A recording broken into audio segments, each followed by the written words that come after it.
জীবনের ঝুঁকি নিয়ে মাল্টিমিডিয়া সাংবাদিকরা তারা ওখানে গিয়েছিল এবং আমাদের কাছে তথ্যগুলো তারা আমাদের কাছে প্রেরণ করেছিল।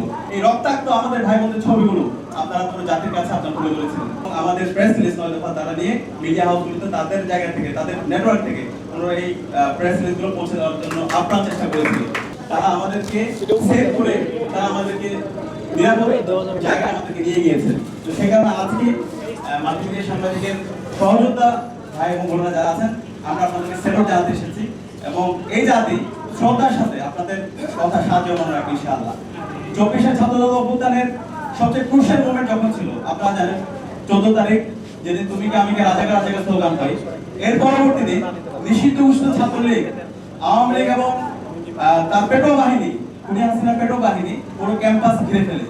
ছাত্রলীগের সন্ত্রাসীরা এবং টোকাইরা ক্যাম্পাসে অনেক অস্ত্র নিয়ে আসে, নতুন কেন্দ্রে তারা অস্ত্র মজুত করেছিল এবং সেই সকল ইনফরমেশন জীবনের ঝুঁকি নিয়ে মাল্টিমিডিয়া সাংবাদিকরা তারা ওখানে গিয়েছিল এবং আমাদের কাছে তথ্যগুলো তারা আমাদের কাছে প্রেরণ করেছিল।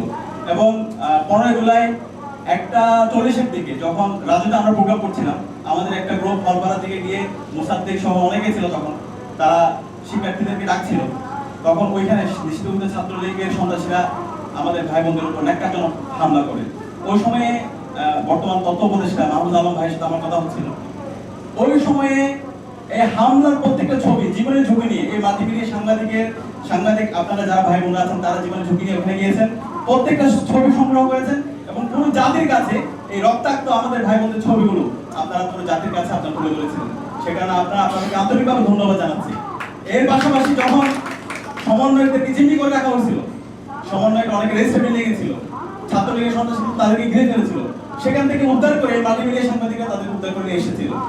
এবং এর পরবর্তীতে 16 জুলাই শহীদ মিনারে যে একটা বিস্ফোরণ হয়েছিল সেখানেও মাল্টিমিডিয়া সাংবাদিকরা তারা আমাদের সব মিডিয়াগুলো আমাদের সব তথ্যগুলো তারা জাতির কাছে তারা পেশ করেছিল।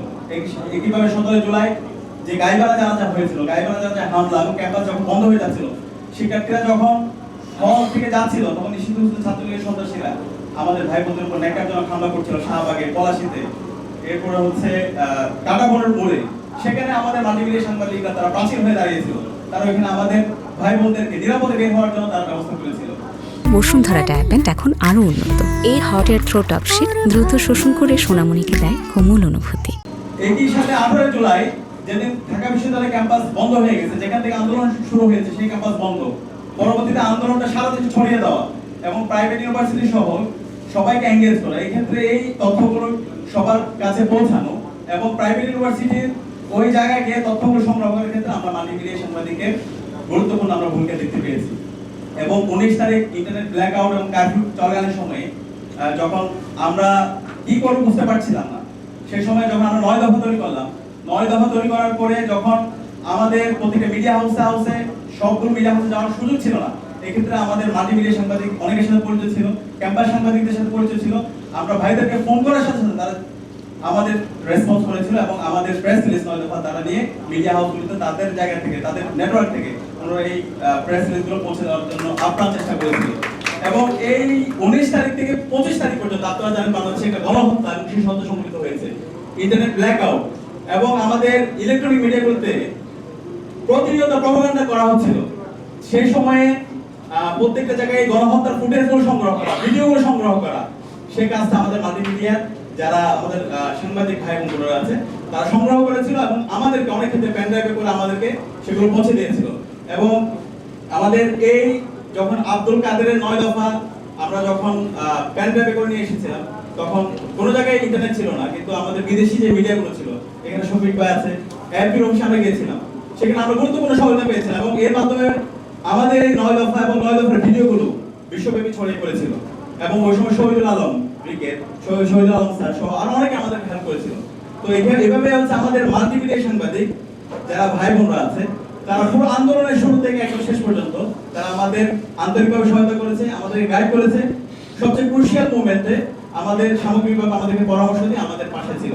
তো নতুন এই বাংলাদেশে মাল্টিমিডিয়া সাংবাদিকদেরকে যেভাবে মূল্যায়ন করা দরকার, তাদের কথাগুলো যেভাবে শোনা দরকার, তাদেরকে যেভাবে সমাজের অন্যান্য আমাদের অনেক ক্ষেত্রে যেটা হয় তাদেরকে অনেক ক্ষেত্রে আদারি করা হয় আমার কাছে মনে হয়েছে। তো সেই জায়গা থেকে তাদের যে মর্যাদা, তাদের যে মূল্যায়ন সেটা আমরা প্রত্যাশা করছি। সেই জায়গায় আমরা যারা ছাত্ররা আছি আমরা সবসময়